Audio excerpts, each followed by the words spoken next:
Apa sih sesungguhnya jemaat itu? Kita akan bicara dia dalam konteks jemaat secara personal, pribadi, dan jemaat sebagai sebuah komunitas. Kita semua. Ada yang secara pribadi bagus, tapi berjumpa dengan banyak orang tidak bisa. Tidak bisa. Untuk sendiri sebaik itu, tapi ketemu dengan orang ini dia sumber masalah. Betul? Ada yang dalam banyak orang baik sekali, tapi jangan suruh dia sendiri, repot di hidup.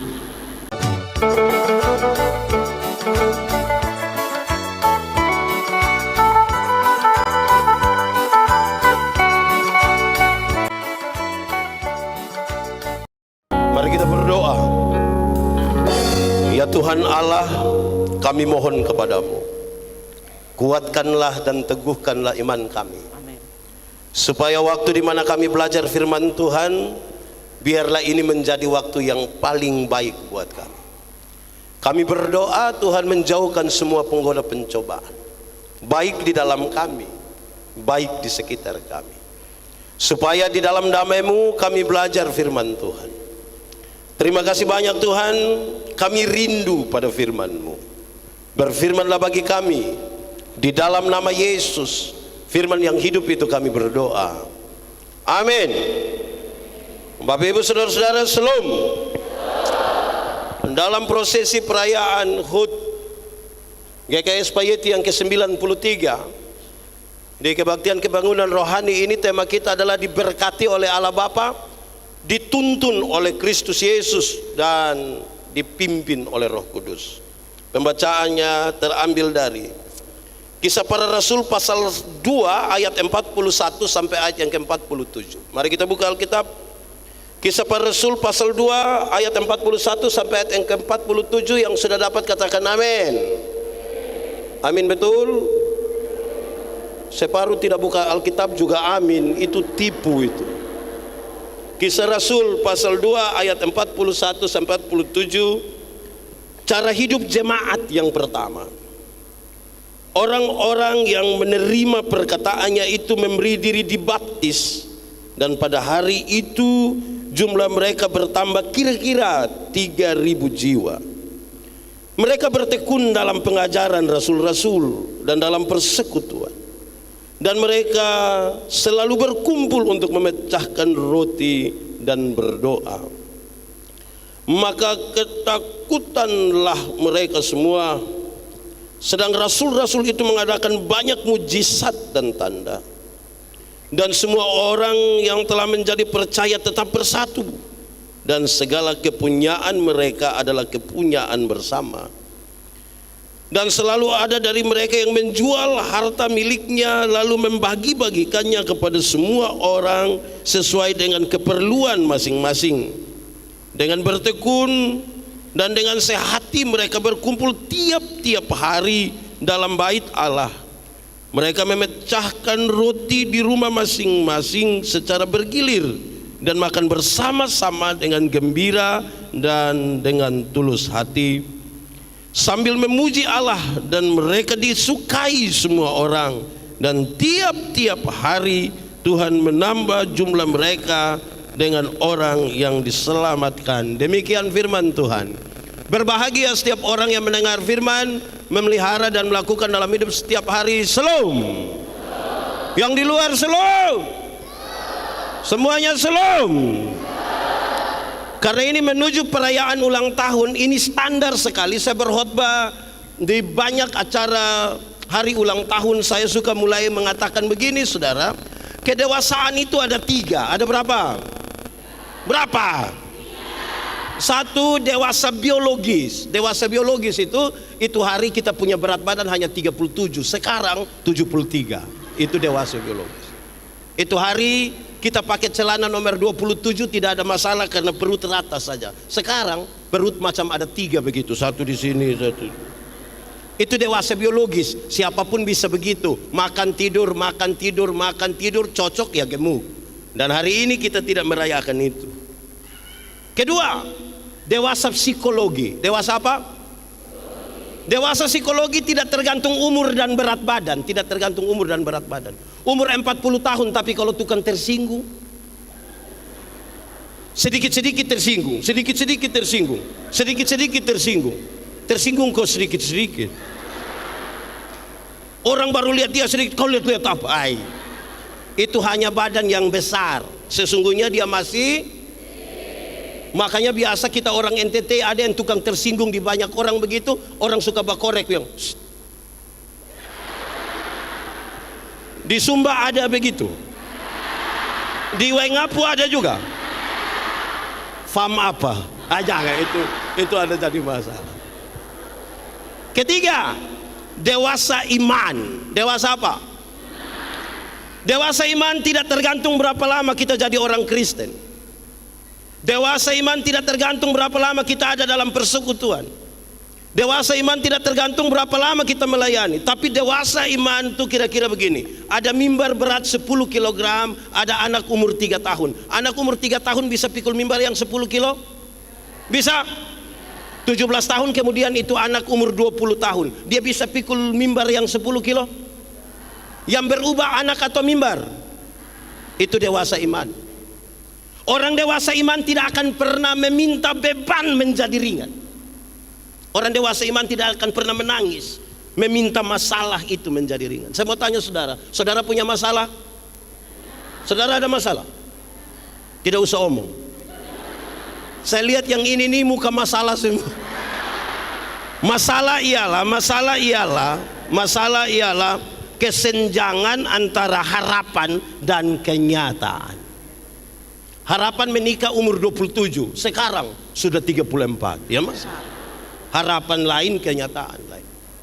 Orang dewasa iman, dia tidak meminta beban menjadi ringan karena dia tahu kalau Tuhan izinkan ada masalah, dia akan berdoa, Tuhan tahu seberapa kuat saya. Selebihnya Tuhan yang tahu. Karena itu saudara, orang dewasa iman tidak akan meminta orang lain berubah. Tapi siapa yang berubah? Diri sendiri berubah. Kadang-kadang kita terlalu sibuk minta orang lain berubah, tapi tidak rubah diri sendiri. Amin. Di Sumba ada yang begitu, yang terlalu sibuk dengan tetangga supaya tetangga berubah asal dia tetap. Ada begitu. Saudara sementara ada pada 3 kata kunci: diberkati, dituntun, dan dipimpin. Oleh siapa? Oleh Allah Tritunggal. Lantas saudara tidak mau berubah. Kita mau merayakan apa? Itu refleksi kita di bagian pertama. Supaya perayaan 93 tahun itu sebuah perayaan yang sangat reflektif. Apalagi pembacaan kita adalah pembacaan yang berkaitan dengan cara hidup jemaat mula-mula. Jemaat mula-mula itu saudara kita harus aminkan hari ini, bahwa hasil dari Roh Kudus bekerja di dalam mereka, terbentuklah persekutuan itu. Tapi saya bilang pada saudara hari ini demi nama Tuhan, masihkah Roh Kudus itu berdiam di dalam diri kita semua? Bagaimana sekarang saudara menilai bahwa pendeta Yandi ada Roh Kudus di dalamnya? Apakah karena saya berkhotbah begini, berapi-api, berair-air itu saudara pikir ada Roh Kudus? Belum. Roh Kudus berdiam dalam diri seseorang cukup dinilai dari buahnya saja. Amin. Kalau begitu saudara, tadi waktu kami ada di belakang, mama pendeta bilang begini, ya Pak pendeta begini sudah, kalau jadi pendeta sedikit terkenal orang foto. Iya, tapi dorang belum tinggal dengan saya di sapu rumah. 2 minggu tinggal dengan saya di rumah, saudara bisa kecewa mungkin. Karena yang kelihatan di luar belum tentu seperti apa yang ada di dalam diri kita. Amin. Banyak orang Kristen itu pencitraan. Spiritualitas itu berkaitan dari gerakan dari dalam ke luar, bukan dari luar ke dalam. Yang dari dalam ke luar itu spiritualitas. Yang dari luar ke dalam itu apa?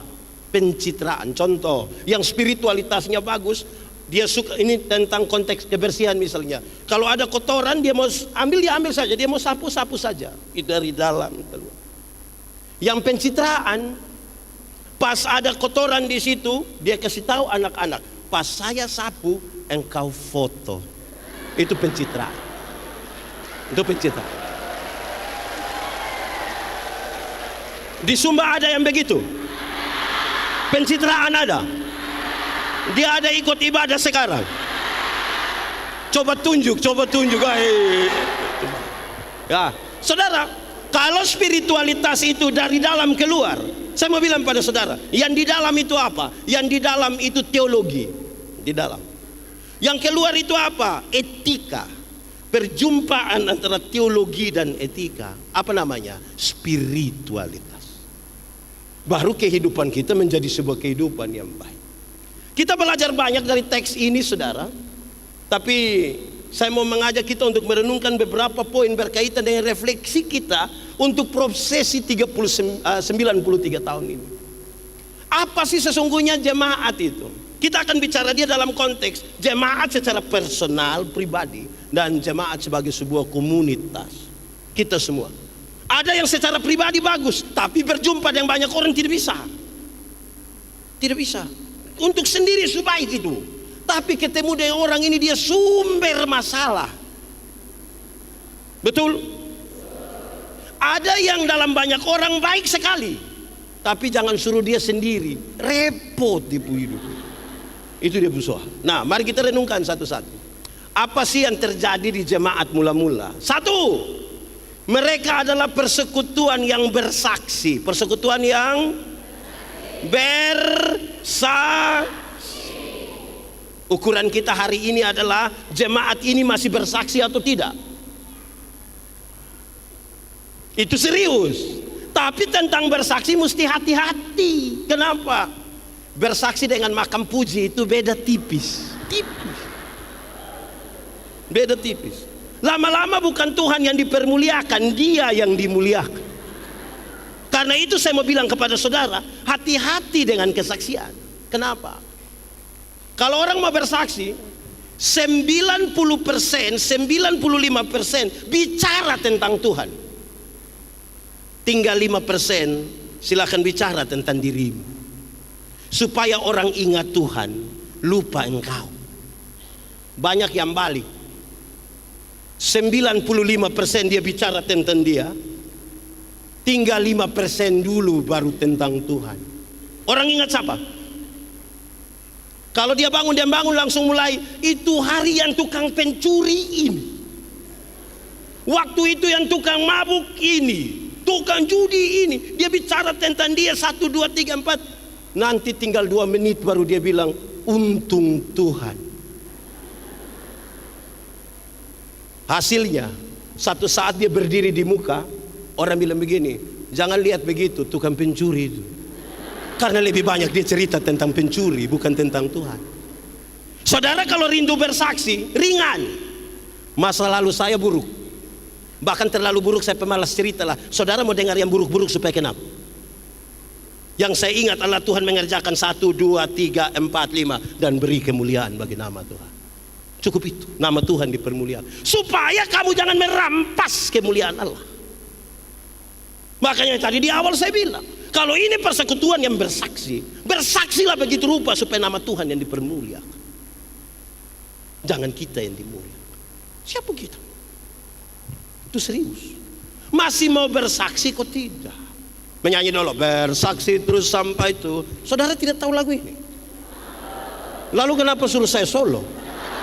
3, 4. Bersaksi terus sampai Tuhan. Bersaksi terus. Bersaksi terus sampai Tuhan datang. Bersaksi, bersaksi, bersaksi. Bersaksi terus sampai Tuhan. Saudara, Tuhan panggil kita semua ini hanya cukup jadi saksi. Saksi itu apa? Orang yang melihat, mengalami, merasakan terus mengatakan kepada orang lain, itu saksi. Melihat, mengalami, merasakan, katakan kepada orang lain. Saya melayani di Sabu kira-kira 5 tahun. Satu saat mau ke Pulau Dana, pulau yang tidak ada penghuni itu, saya mau bawa pemuda, tapi tidak jadi juga.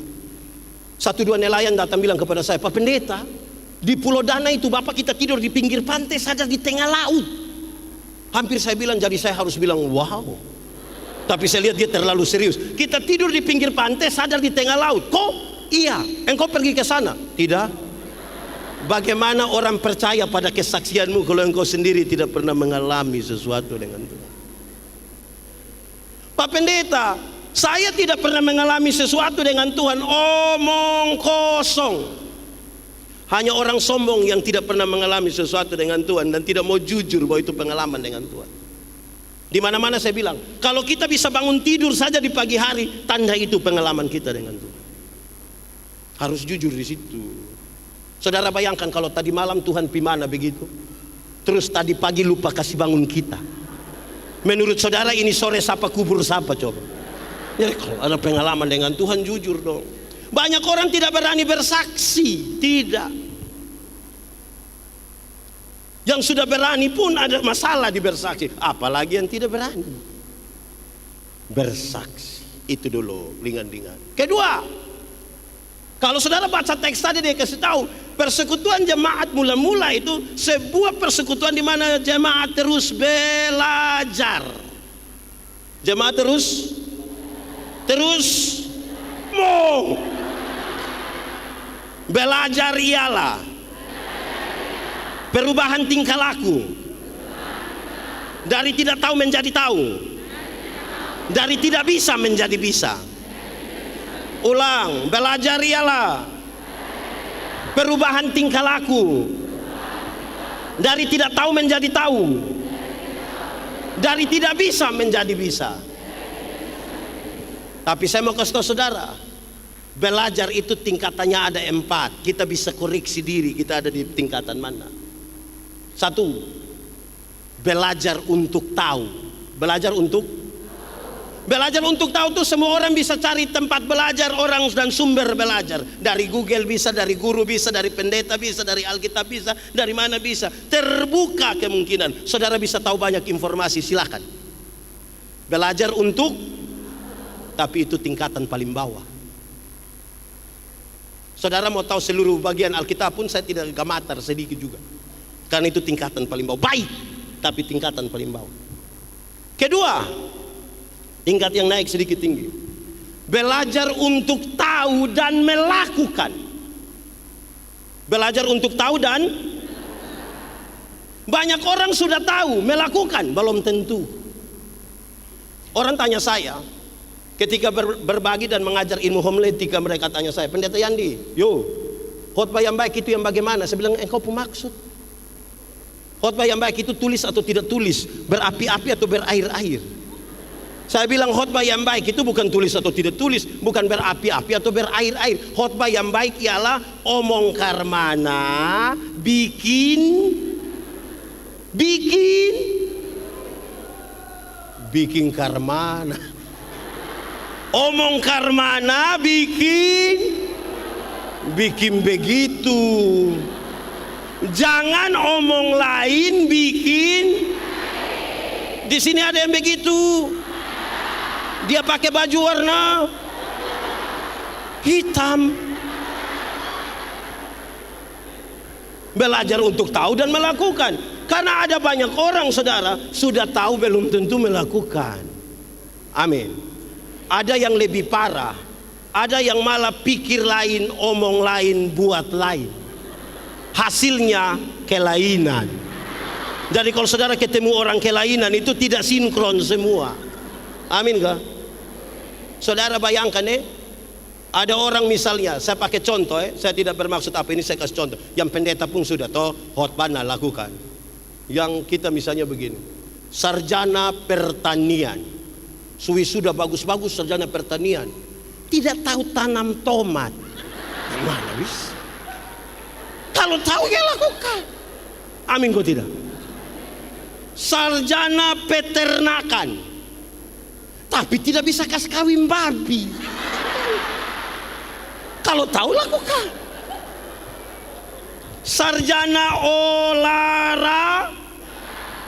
kakak, coba kakak roll, koprol, coba kakak salto, terus dia, kalau tahu apa? Laku. Ketiga, belajar untuk tahu, untuk bisa melakukan, tapi bisa hidup dengan orang lain. Itu tingkatan cukup tinggi. Banyak yang sudah tahu, sudah bisa lakukan, tapi dia membentuk komunitas kecil dan sendiri menjadi sangat eksklusif. Sombong mati. Di sini ada yang begitu? Dong ada di sini. Laki-laki atau perempuan?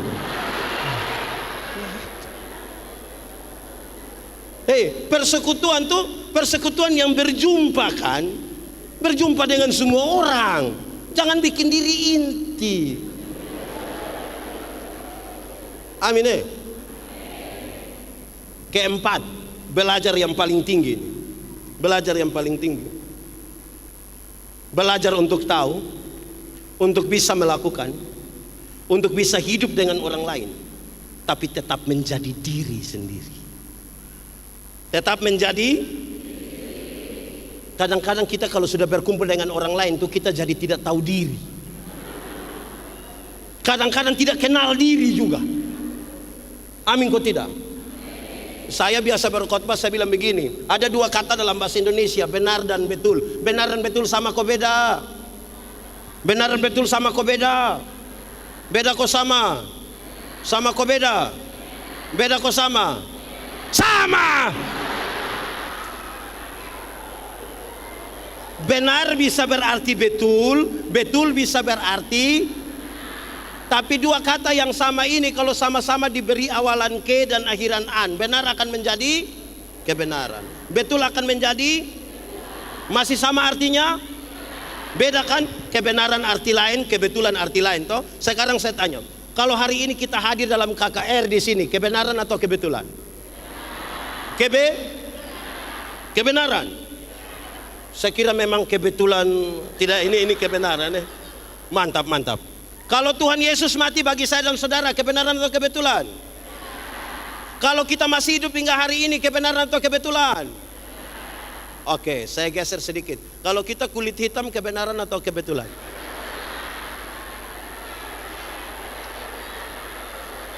Kalau kita kulit hitam, kebenaran atau kebetulan? Saya lihat saudara mulai ragu-ragu ini, tak? Semua iklan kecantikan kulit di televisi, semua iklan kecantikan kulit di televisi mengarahkan saya dan saudara untuk ambil kesimpulan seolah-olah kalau orang kulit putih itu lebih baik dari kulit hitam. Yang kulit putih berdiri di depan, yang kulit hitam itu macam gelisah bagaimana ya? Padahal ada lagu dulu bilang begini, biarlah yang hitam, jangan harapkan. Mau pakai okerju tidak bisa. Saudara berani pakai pemutih minta maaf di wajah saja, leher ke bawah gelap lagi dan saudara tahu.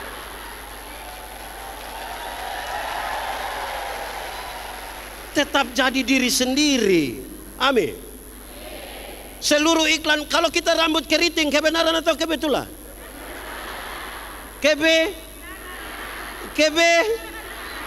Saya lihat saudara ragu-ragu. Semua iklan kecantikan rambut di televisi mengarahkan kita untuk ambil kesimpulan seolah-olah kalau orang rambut lurus lebih baik dari rambut keriting. Saya protes. Saya berkhotbah di banyak acara mendorong budaya positif Valentine. Saya bilang begini, di hari kasih sayang yang paling akan menikmati belayan seorang suami adalah mereka yang rambut keriting, bukan yang rambut lurus. Yo, kok bisa begitu? Iyo, yang rambut lurus itu kalau dibelai mungkin karena lurus jadi licin. Tidak terlalu sayang, tidak.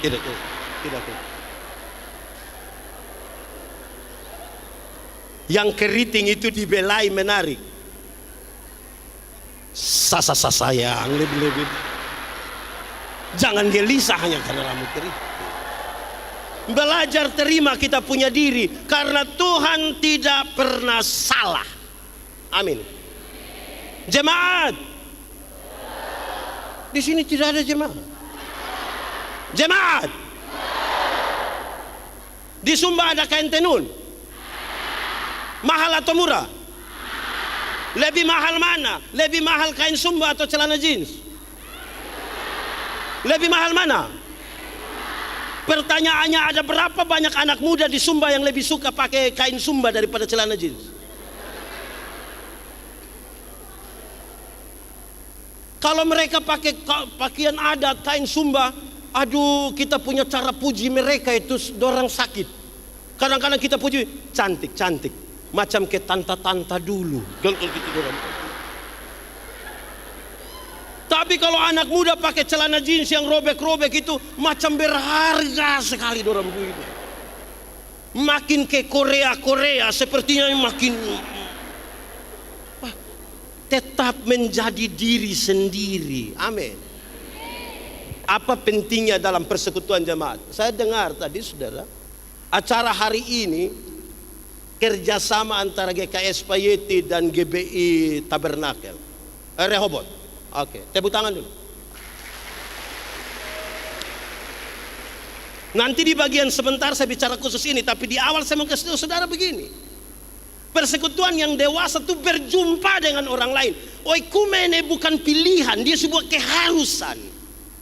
Tapi keharusan dalam jati diri masing-masing. Saudara tidak harus jadi orang lain. GKS tetap GKS, GBI tetap GBI. Masing-masing mencitrakan dirinya sendiri. Karena perjumpaan kita berdua. Tidak usah harus jadi orang lain. Belajar untuk tahu, bisa melakukan, bisa hidup dengan orang lain, tetapi tetap menjadi diri sendiri. Amin kok. Kalau tidak saudara-saudara tahu, pindah dari sini pergi gereja sebelah, omong ini gereja. Pindah dari sana datang sini, omong lagi gereja sebelah. Nah dewasa apa? Di sini ada yang begitu? Ada di sini? Coba lihat dia. Kenapa lebih banyak lihat saya? Mau dewasa begitu saudara. Nanti saya bicara kenapa hal itu penting sebentar. Bentuk kedewasaan. Sudah dua. Satu tadi gereja yang apa? Gereja yang gereja yang Tuhan panggil kita cukup jadi saksi. Tidak usah jadi pengacara, apalagi hakim. Saksi. Tidak usah bela Tuhan. Tuhan tahu bela dirinya sendiri. Tidak usah menjadi hakim. Jadi apa? Saksi. Amin. Kedua, gereja yang ketiga, pembacaan tadi mengisyaratkan dengan baik. Persekutuan jemaat itu adalah persekutuan yang berdoa sama-sama. Doa gampang kok susah. Kenapa suara turun? Berdoa gampang kok susah. Susah kok gampang. Doa itu penting atau tidak? Kalau memang doa itu gampang dan penting, semua di GKS Payet ini sudah berdoa baik. Mulai hilang suara. Gereja sudah, doa sudah penting lagi, gampang lagi, tapi banyak orang takut berdoa. Doa di sini, dia datang doa cepat-cepat pulang, dia tanya dia pun teman, tadi saya doa baik kok tidak? Ini. Ada orang yang cerewet sekali di ini Wengapu, dia paling cerewet. Tapi jangan coba-coba kita bilang, Umbu, sebentar Umbu doa makan, sembarang saja. Di sini ada yang begitu, ada yang begitu. Siapa punya suami? Coba angkat tangan. Siapa punya. Nah, saudara kalau tidak tahu berdoa, saudara bicara tentang ini, dipimpin, diberkati, dan dituntun. Doa tidak bisa. Tapi di sini bisa semua,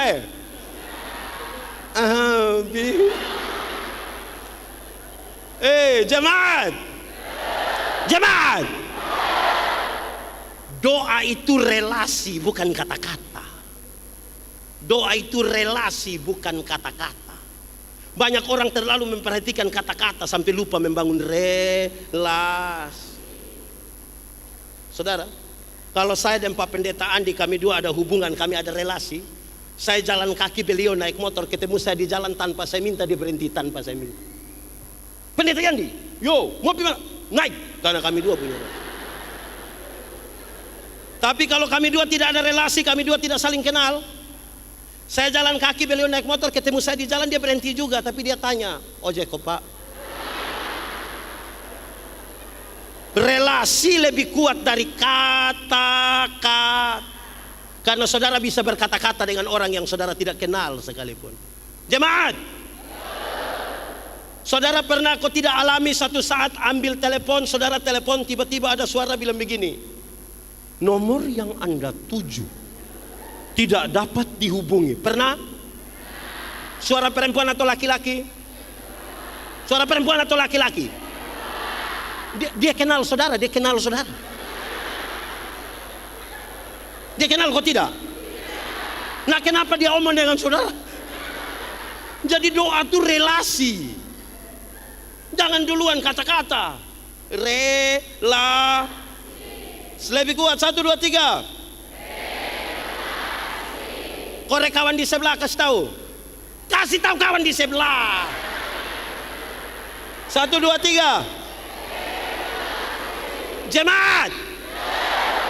Makin kuat relasi seseorang dengan Tuhan, makin kuat relasi dengan orang-orang yang ada di sekitar. Amin. Jemaat. Di sini ada majelis tukang bakalai. Ada. Karena kurang relasi personal dengan Tuhan. Kuat relasi kita dengan Tuhan, kuat relasi kita dengan orang-orang yang ada di situ. Amin. Kalau begitu saudara, relasi itu memungkinkan kita berkata-kata dengan ringan. Contoh, menurut saudara saya ada relasi dengan saya pu istri kok tidak? Menurut saudara saya pu istri itu kenal saya kok tidak? Oh, ayo kenal Karena kami dua saling kenal, kami dua ada relasi, maka ketika saya ingin mengatakan sesuatu ke dia, permintaannya ringan. Mah, bikin teh dosa saya. Gelas kecil saya, jangan pakai gula banyak, papa sudah tua takut sakit gula. Kan cara minta hanya begitu. Tidak mungkin saya bilang kepada sepupu istri, saya bilang, mama, buatlah segelas teh. Jangan terlalu banyak gula ya. Papa takut sakit gula. Woi, itu pas habis jangan sampai ibu tanya saya, papa sehat? Doa relasi bukan kata-kata. Amin kok. Supaya mau diberkati, mau dituntun, mau dipimpin. Amin. Tidak tahu saya taruh ini. Oke. Jemaat. Paulus menasihati jemaat yang ada di Efesus. Saudara buka sekarang, cepat. Efesus pasal 6 ayat 18. Cepat.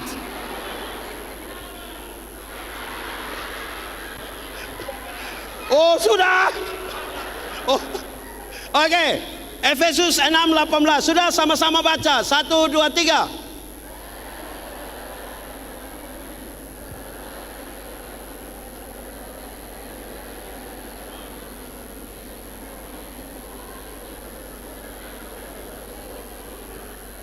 Wah.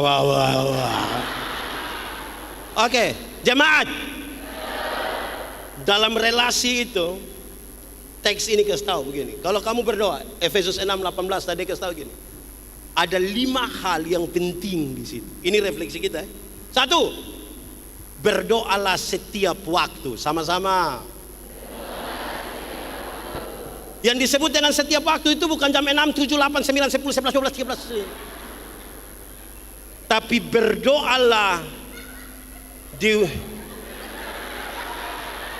kenapa?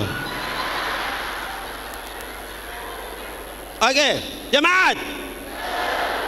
Yang dimaksud dengan berdoa setiap waktu itu bukan berdoa yang tadi jam 5, 6, 7, 8, 9 yang dimaksud. Lebih ke begini.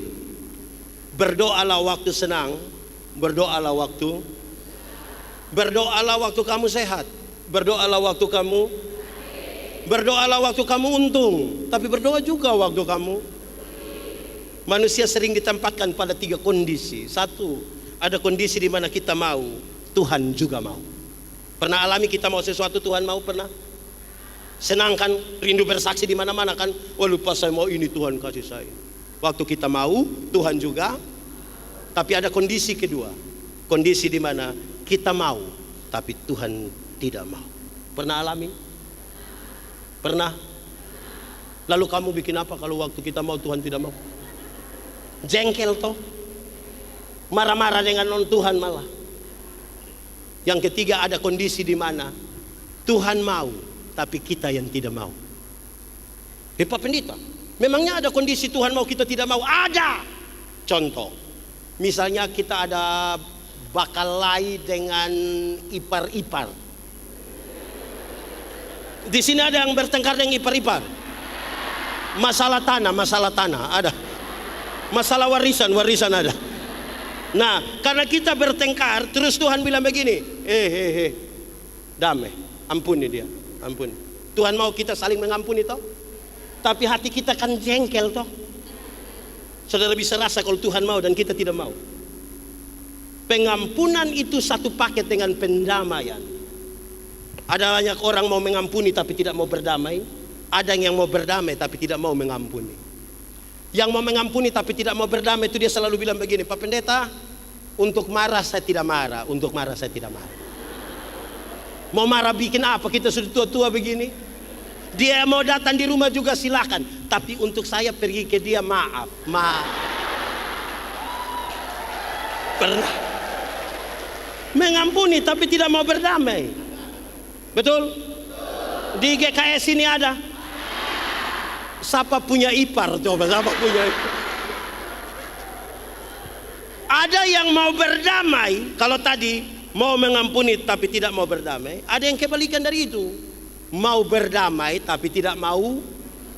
Yang mau berdamai tapi tidak mau mengampuni itu macam anak kecil main-main kelereng, mereka bertengkar, terus dia pun papa datang yang, hei, damai, damai. Ini kamu kakak adik, damai. Ayo. Dia pegang tangan toh. Kita sekarang kalau berdamai itu kan pakai pegang tangan. Wih, dia pun cara sorong tangan tuh.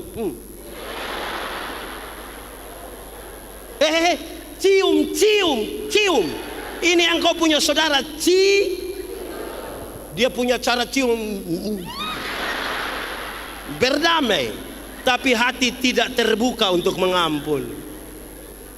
Amin toh? Masa orang yang diberkati, dituntun dan dipimpin model begitu? Ya kan? Jadi saudara lihat, di 3 kondisi inilah nasihat firman Tuhan bilang, berdoalah setiap waktu. Waktu kita mau Tuhan mau, waktu kita mau Tuhan tidak mau, dan waktu Tuhan mau kita tidak mau. Berdoalah di waktu. Kedua, berdoalah. Coba kasih tunjuk ayat tadi.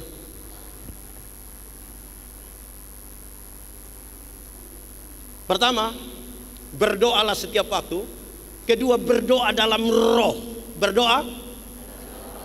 Yang dimaksud dengan berdoa dalam roh, bukan berdoa berbahasa roh di sini yang dimaksud. Yang dimaksudkan di sini berdoa dalam roh adalah berdoa dalam kesatuan kita dengan Roh Kudus. Kenapa? Tuhan yang kepadanya kita datang dan berdoa, dia kudus. Yang kudus tidak dapat bersatu dengan yang tidak kudus. Dia terang, yang terang tidak dapat bersatu dengan yang gelap. Amin. Karena itu bersatulah dengan Roh Kudus supaya engkau menjadi satu dalam itu. Kita bisa berkata-kata doa yang baik tapi belum tentu bersatu dengan Tuhan. Amin. Akhirnya kita bilang, wah itu orang doa terlalu mantap. Banyak orang tidak menjaga kesucian hidupnya tapi mau berdoa kepada, hei, tanggalkanlah kasutmu sebab tempat di mana engkau berdiri itu kudus. Makanya berdoa dalam roh. Penjelasan lanjutannya begini, saudara dengar.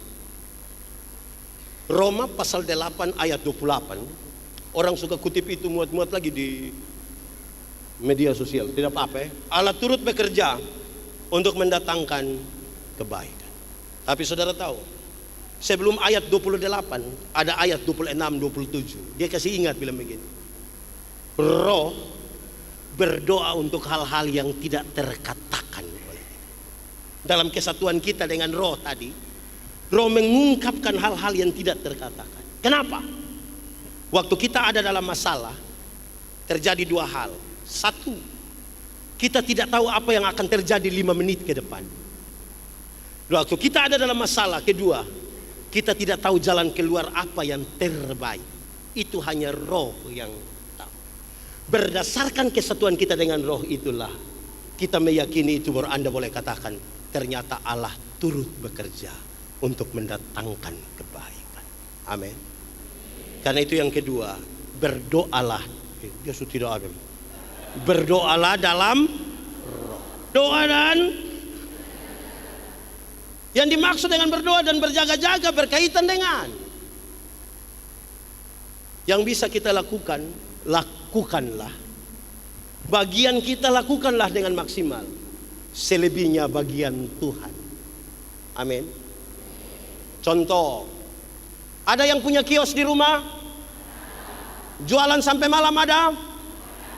Setelah dengar khotbah ini, siapa yang berani pulang kasih tahu anak-anak di rumah, anak-anak sebentar malam kamu tidur saja, tidak usah tutup kios. Hei mama, kenapa begitu? Hei kamu takut? Kita sudah berdoa. Menurut saudara besok gula masih ada? Beras masih ada? Karena itu bagian kita lakukan dengan maksimal. Selebihnya siapa punya bagian? Jemaat. Mati hidup itu Tuhan yang atur. Amin. Itu persoalan iman. Iman kasih tahu otak. Otak. Yo, kau sudah tahu kau tidak? Belum. Kasih tahu. Mati hidup itu Tuhan yang atur. Jadi otak yang kau kasih tahu kaki, supaya kalau ada trek lari kencang di depan kaki jangan lompat ke tengah jalan. Terkoneksi antara apa yang kita pikirkan, kita imani dan kita lakukan. Yang kita lakukan maksimal kan? Jemaat, Tuhan menyiapkan masa depan bagi anak-anakmu. Ada amin? Saudara mengamini itu? Betul-betul. Koma. Tapi yang antar anak dong pi sekolah bukan Tuhan yang antar. Siapa yang antar? Orang tua kan? Atau siapa yang diwai ngapu karena dia terlalu sibuk pagi-pagi dia berdoa, Tuhan tolong jemput anak dong karena saya. Kalau Tuhan yang jemput pulang kita menangis. Bagian kita lakukan dengan maksimal. Selebihnya bagian ini tidak lakukan apa-apa tapi cita-cita tinggi. Ini anak muda dong jus satu. Anak muda. Anak muda. Tiap hari hanya mabok judi, mabok judi, mabok judi. Baru dia bikin status, semua akan indah pada waktu.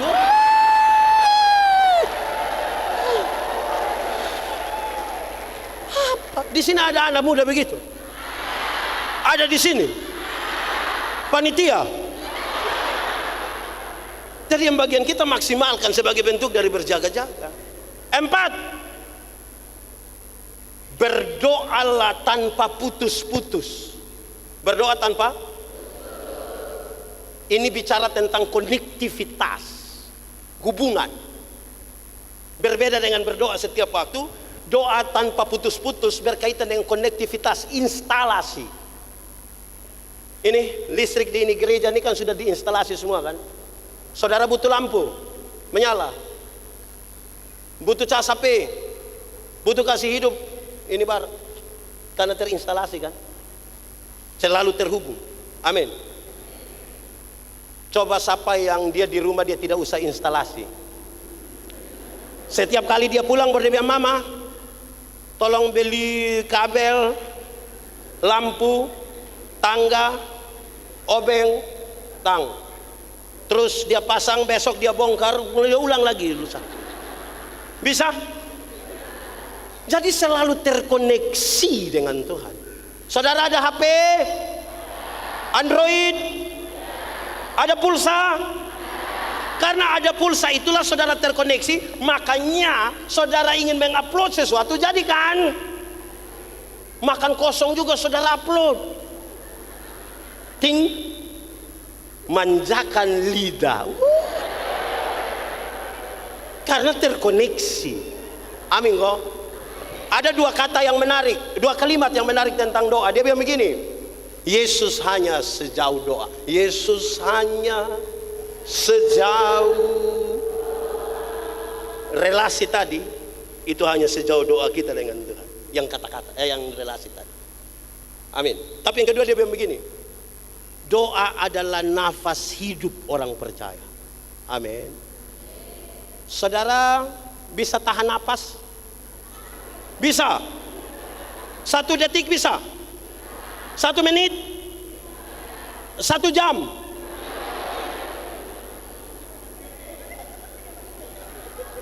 Sudah, tidak usah tahan napas lah. Di sini ada yang asma, napas sesak ada. Ada. Woi, napas sesak saya pernah alami ini. Woi, setengah mati. Kita tarik juga, dia sampai di sini sudah tidak turun.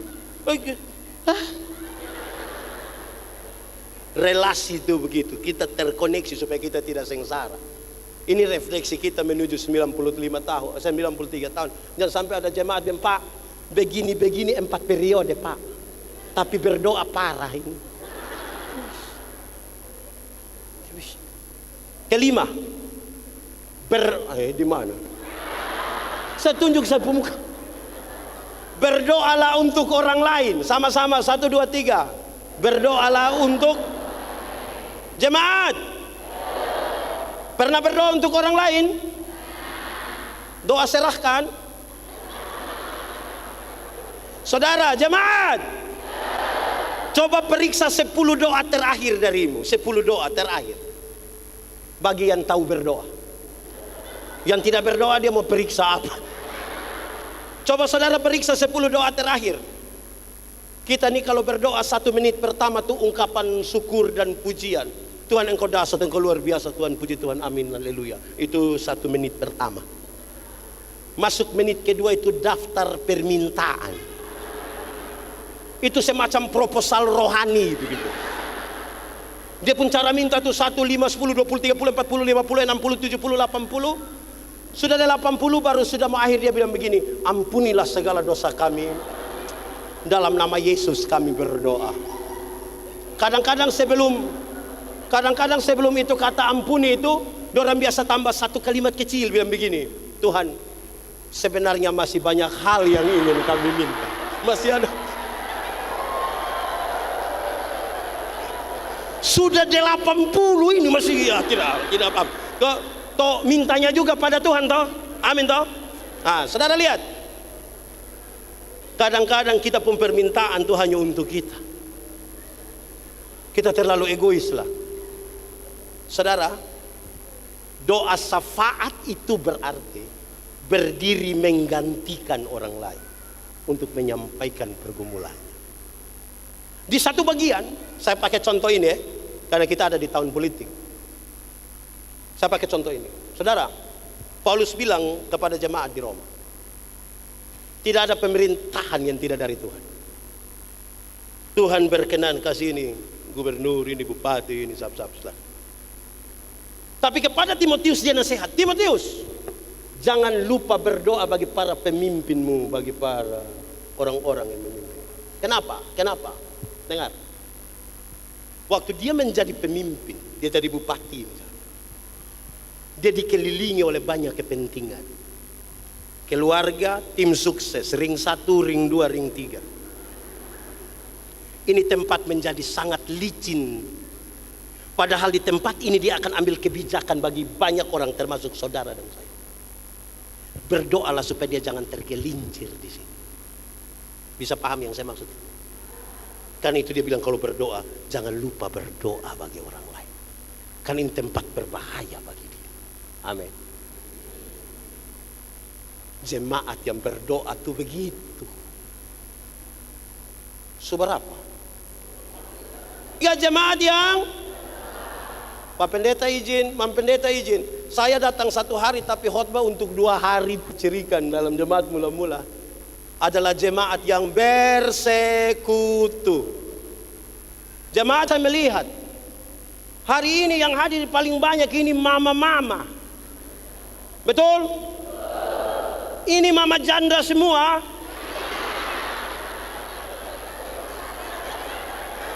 Janda semua? Tidak. Gereja, tapi hanya orang-orang tertentu yang masuk gereja. Saya berkhotbah di banyak tempat, saya kasih tahu. Ada orang yang dia pun pemalas gereja itu sudah terlalu. 1 tahun itu dia gereja mungkin 2 kali saja. Di Waingapu sini ada.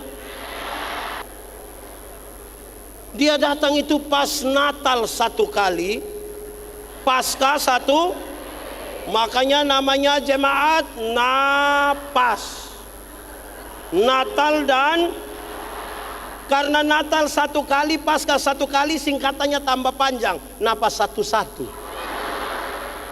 Nanti kalau su napas terengah-engah tiba-tiba ingat tuh, tolong.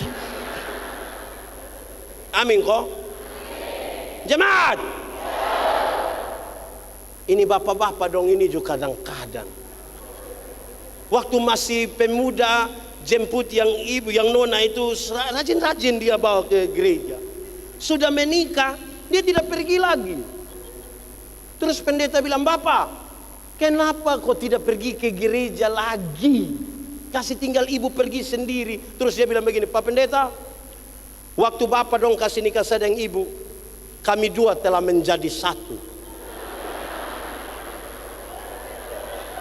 Jadi kalau ibu sudah pergi sama dengan bapak juga sudah."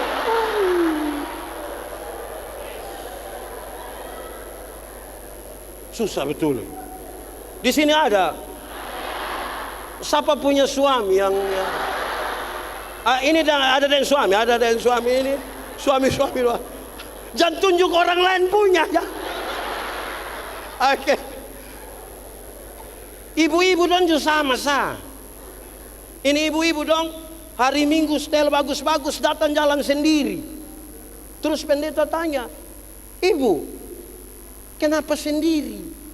Mana suami?" Bapak tahu sendiri teh.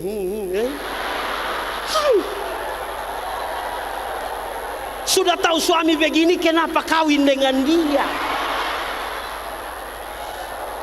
Aneh kita bu hidup ini. Dalam hidupmu, kalau sesuatu penting dalam hidupmu, mau sesulit apapun kita cari jalan.